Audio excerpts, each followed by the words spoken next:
कहते हैं कुछ कहानियाँ सिर्फ डराने के लिए होती हैं, लेकिन कुछ कहानियाँ ऐसी भी होती हैं जिन्हें सुनना ही नहीं चाहिए, क्योंकि जो भी उन्हें सुनता है उसकी ज़िंदगी हमेशा के लिए बदल जाती है।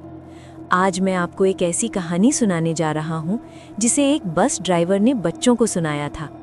कहते हैं उस कहानी को सुनते ही कुछ बच्चे बेहोश हो गए, एक बच्चा कोमा में चला गया और जिसने भी वो कहानी सुनी उनकी मौत उसी तरह हुई जैसे उस कहानी में पहले ही बता दी गई थी।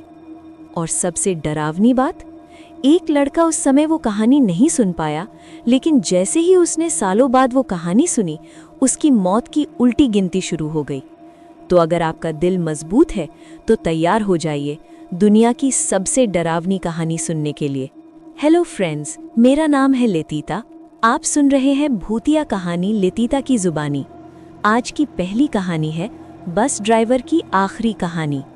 एक बस ड्राइवर ने इतनी डरावनी कहानी सुनाई कि एक लड़का कोमा में चला गया और बाकी बच्चे बेहोश हो गए।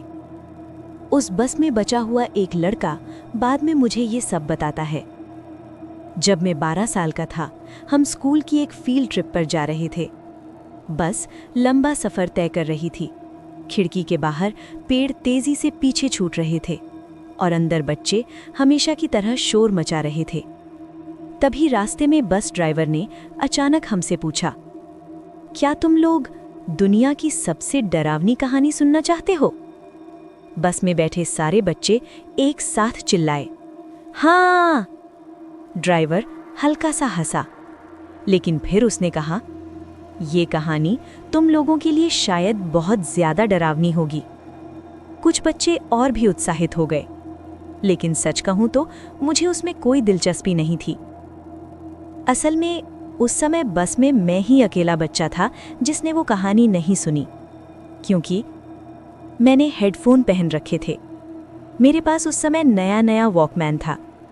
जब बाकी बच्चे एक दूसरे को डरावनी कहानियां सुना रहे थे, तब मैंने अपने हेडफोन लगा लिए और अपनी टेप चला दी।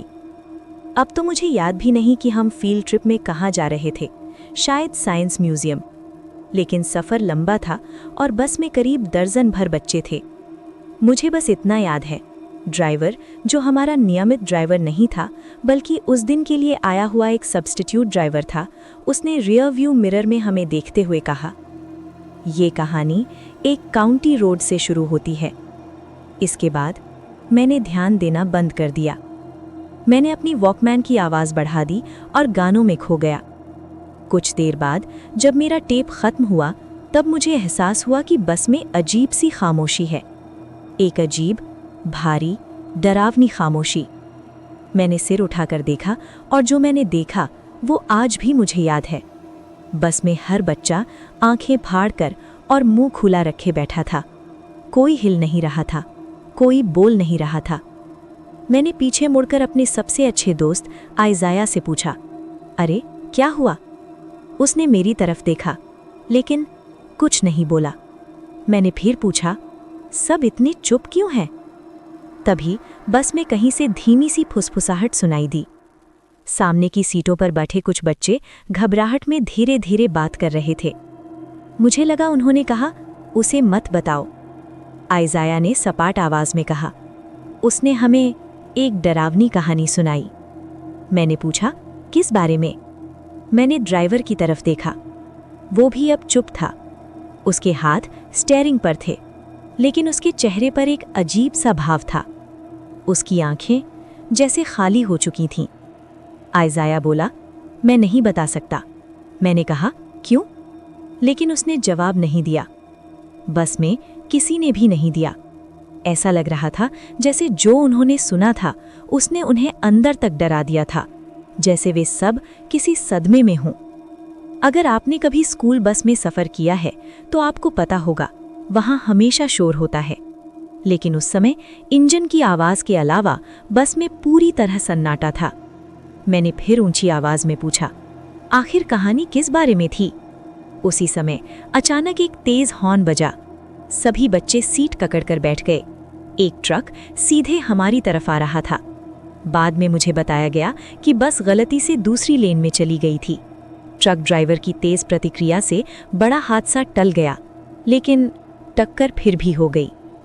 उस दुर्घटना में बस ड्राइवर की मौत हो गई। एक छात्र कोमा में चला गया। बस घूम गई और कई बच्चे बेहोश हो गए। बाद में अफवाह फैल गई कि बस ड्राइवर और बच्चे उस डरावनी कहानी की वजह से बेहोश हो गए थे और इसी वजह से एक्सीडेंट हुआ। मुझे बस इतना याद है कि जब मुझे होश आया, मैं अपनी सीट पर बैठा था। बाहर नीला आसमान दिखाई दे रहा था। सब कुछ सामान्य लग रहा था, बस से उठता हुआ धुआं छोड़कर।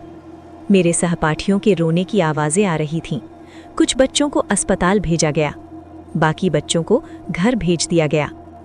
कुछ दिनों बाद जब लगभग सब बच्चे स्कूल लौट आए, सिवाय उस लड़के के जो अभी भी कोमा में था, मैंने अपनी क्लासमेट मारिया से पूछा, तुमने बस वाली कहानी सुनी थी ना?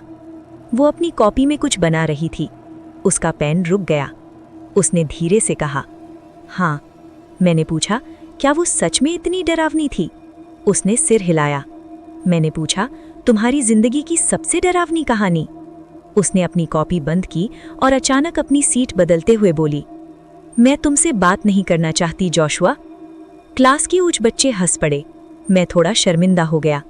मैंने कई और बच्चों से पूछने की कोशिश की, लेकिन किसी ने भी मुझे वो कहानी नहीं बताई। यहाँ तक कि मेरे सबसे अच्छे दोस्त आयजाया ने भी नहीं। वो बस इतना कहता, बहुत डरावनी है।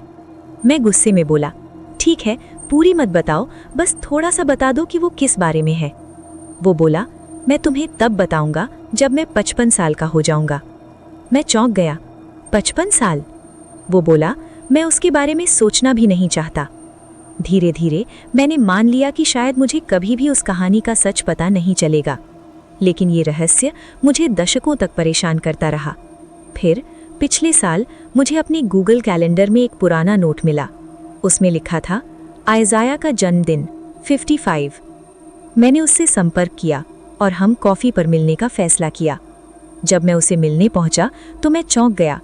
उसकी आंखें पीली और थकी हुई लग रही थीं। उसने मुस्कुराते हुए कहा, पैंक्रियाटिक कैंसर, शायद कुछ ही महीने बचे हैं। मैं कुछ देर चुप रहा। फिर हमने पुरानी बातें की, लेकिन जब मैं स्कूल की यादें छेड़ने लगा तो उसने हाथ उठाकर कहा, उस बस वाली कहानी के बारे में मत पूछना। मैंने कहा, लेकिन? वो बोला, हम सब चाहते हैं कि हमने वो कहानी कभी नहीं सुनी होती। फिर उसने कहा, अगर तुम सुनोगे तो तुम्हें पछतावा होगा। कुछ समय बाद हम विदा हो गए। मैं समझ गया कि शायद ये हमारी आखिरी मुलाकात थी। उस दिन के बाद मैंने मान लिया कि ये रहस्य अब कभी नहीं सुलझेगा। लेकिन कल अचानक मुझे वो कहानी आखिरकार सुनाई दे गई। मैं एक बार में बैठा था। पास वाली टेबल से एक औरत कह रही थी, और ड्राइवर ने पूछा, क्या तुम दुनिया की सबसे डरावनी कहानी सुनना चाहते हो? मैं तुरंत मुड़ा।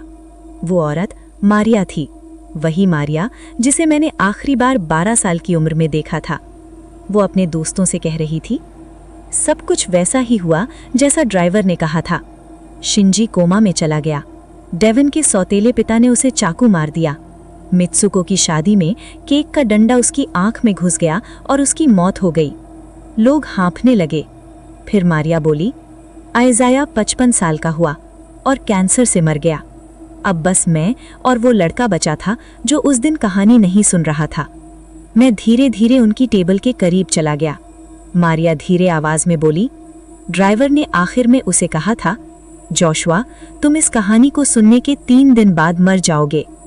और फिर वही हुआ जो ड्राइवर ने शुरू में कहा था। ट्रक ने बस को टक्कर मार दी। मेरे गले से एक अजीब सी आवाज निकली। मारिया ने सिर उठाकर मेरी तरफ देखा। मैं जल्दी से वहां से दूर चला गया। आयजाया सही था। वो और बाकी सभी बच्चे सालों तक मेरी रक्षा करते रहे, लेकिन अब मैंने वो कहानी सुन ली थी और अब मेरे पास सिर्फ 3 दिन बचे हैं। तो दोस्तों, ये थी वो कहानी जिसे सुनने के बाद हर किसी की जिंदगी बदल गई।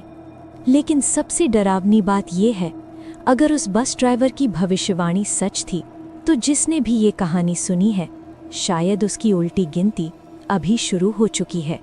तो अगर आपको ये कहानी डरावनी लगी हो तो वीडियो को लाइक करें और ऐसे ही डरावनी कहानियों के लिए चैनल को सब्सक्राइब करना मत भूलिए, क्योंकि अगली कहानी शायद इससे भी ज़्यादा डरावनी होगी। और याद रखिए, कुछ कहानियाँ सुननी नहीं चाहिए,